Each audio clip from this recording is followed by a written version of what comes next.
first heard the Bends when I was 13. An OK computer was the best to me, cause it had guitars and not many bleeps or blips. And I don't blame that they're radiohead, but the meanest thing that they ever did was not putting present tense on the king of limbs.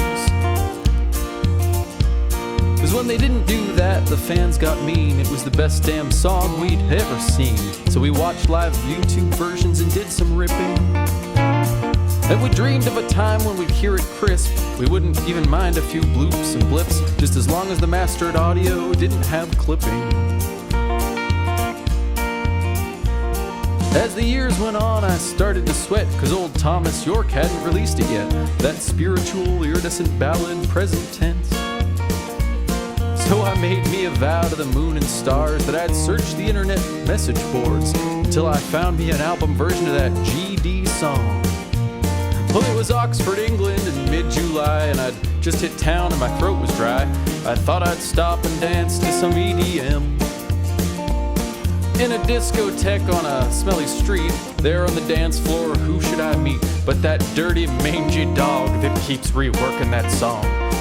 Well, I knew that snake was Thomas York from the picture they always use in Pitchfork, and I knew those flailing limbs in his lazy eye. He was small and crooked and contextually old, and I looked at him and my blood ran cold. I said, I am a fan, how do you do? Now you gon' die. Yeah, that's what I told him.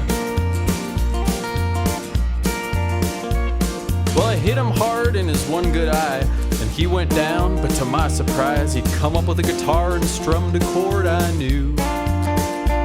Well, I fell to my knees and begged him play, but he wouldn't do it, and he called me gay, and it was then that I thought I'd play my own song on his face. I tell you, I fought smaller men, but I really can't remember when. He kicked like Chris Martin and bit like Bellamy.